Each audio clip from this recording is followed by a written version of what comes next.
A 22-year-old Spaniard wins matches by inventing shots mid-point that no coach ever drilled into him.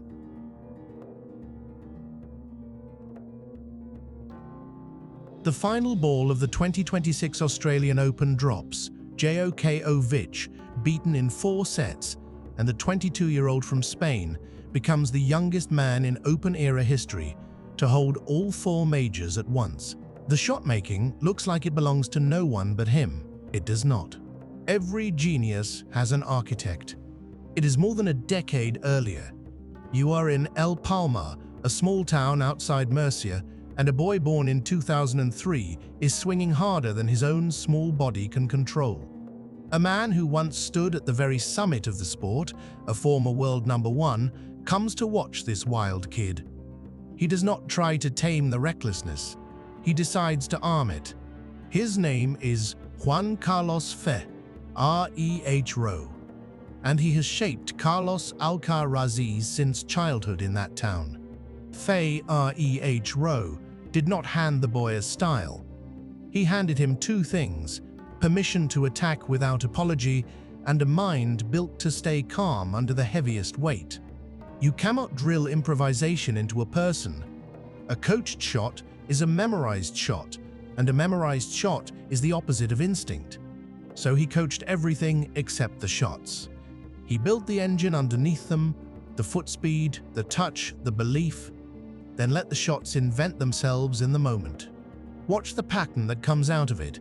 A drop shot floats short, the opponent lurches forward off his baseline, and before the man can plant his feet, the forehand is already past him for a winner. And always the speed. Balls that would be clean winners against anyone else, he simply arrives at and turns another man's best shot into a question. The wildness Fe Reh refused to sand away, became the youngest world #1 in history at 19, and 7 major titles from 8 finals. Twice on the grass at Wimbledon, he stood across the net from Novak Djokovic, the most complete champion the game has ever produced, and twice the invented shots won. But in 2025, on that same grass, the improvisation met a man it could not shake, and Alcaraz lost the final. His name is Jannik Sin, and he had started to read the genius a half-second before it happened.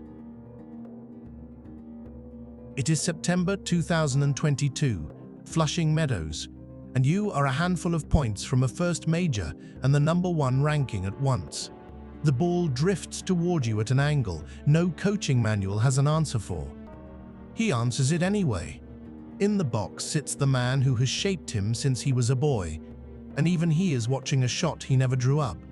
You know the pattern, the drop that drags a man forward off the baseline.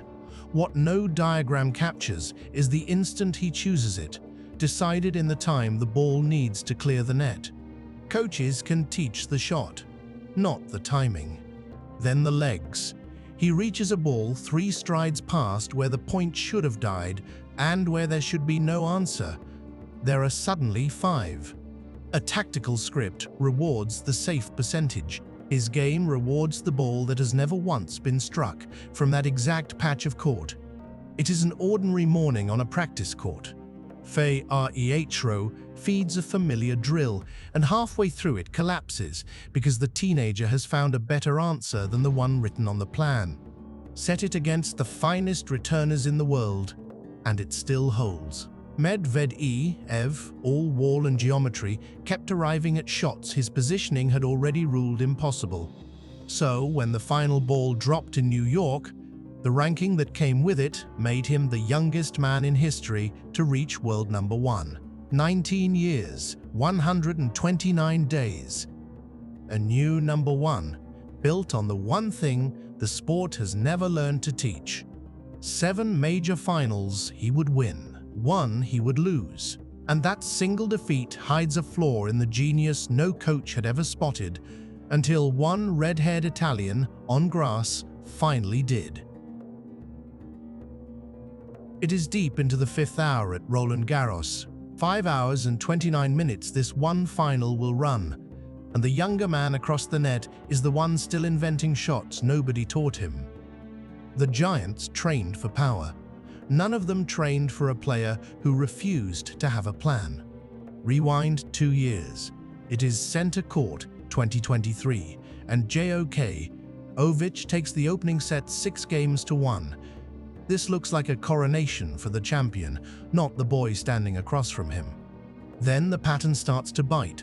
The drop shot drags the greatest returner in history forward, out of the baseline fortress he had never been pulled from, and suddenly the man who never scrambles is scrambling. 5 sets later it reads 6-4 in the decider. The grass Djokovic had ruled for a decade had just been taken by a 20-year-old. 1 year on, no marathon required. 6-2, 6-2, 7-6, same final, same opponent, and this time it is barely a contest. 2 Wimbledons against the same rival, and 1 shot he could never solve. Carry it to Melbourne, January 2026. Djokovic snatches the first set 2-6, the old blueprint working one last time, and then the improvisation drowns him across the next 3. But Djokovic was the past. The man built to end all of this was Sinner, the one opponent who could answer his speed with speed of his own. New York 2025. Hard court, Sinner waiting, the surface that should reward clean power over touch. The improvisation beat him anyway. Which brings you back to Paris. And that 5th hour. It is instinct, the drop shot and the forehand, and nothing written on a coach's notepad that finally breaks Sinner and wins the longest final of the year. He beat Sinner in Paris. He would beat Sinner in New York. But on grass, in a Wimbledon final, against that same red-haired Italian, the genius failed for the only time that mattered. And the flaw Sinner found there was one no coach had ever been able to name. It is January 2026. Rod Laver Arena. You have just handed Djokovic the first set, 2-6, and the whole building has decided it already knows how this ends. Then, somewhere between points, the match tips. The people in his box can tell you exactly what he does next. Not one of them can tell you how he knew to do it, half a second before the ball was even there. The whole game runs on instinct and touch, instead of a script, on picking the shot before anyone else sees the shot exists. It's a film room, weeks before Melbourne. You're the analyst, freezing the tape frame by frame, hunting for the pattern that explains him. There is no pattern. Same rally, same ball, and he answers it 3 different ways on 3 different days. He reaches balls that are supposed to be winners and turns the scramble into an angle no drill ever rehearsed. You can coach aggression. You can coach nerve. You can't coach the half-second. Back in Melbourne, a set down, that half-second takes the racket out of his hands and starts playing for him. 6-2, 6-3, and in the 4th, 7-5, the greatest returner the sport has known simply runs out of things to study. The trophy in his hands makes him the youngest man in the Open era to hold all 4 majors at once, at 22 years old. Every coach on tour now owns that footage. Not one can build another one of him, and there is a single mark on the whole record. 7 finals entered as favorite, and 1 lost. The same thing that makes him impossible to beat, makes him impossible to fix. What no coach can teach, no coach can repair. And the one man who found the crack is about to show the rest of the tour exactly where it lives. It is match point on Center Court, the 2025 final, and for the first time in his life, the wrong name is about to be read out. Hold that picture. To understand it, you count backwards. Because before that afternoon, there was a line in the sport's oldest ledger.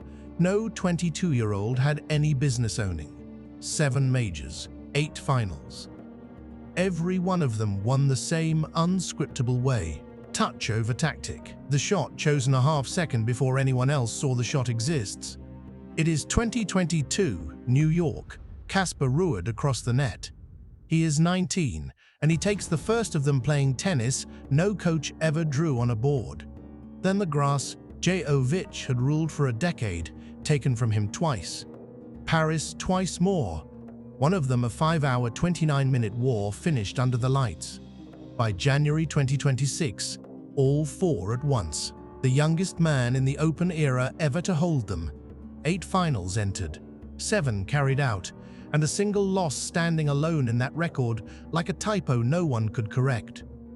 That loss is where you came in. Center Court 2025. The grass where he had never once lost a final.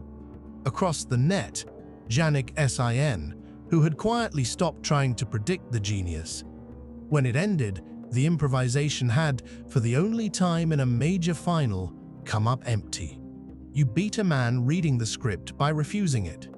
You do not beat a man who has stopped reading and simply refuses to be surprised. One opponent, one surface, one final in the entire record where the uncoachable answer failed. How Jannik Sin built a game to break the ungovernable is the blueprint the rest of the tour is now desperate to steal. If this brought the match back to you, subscribe for the next one.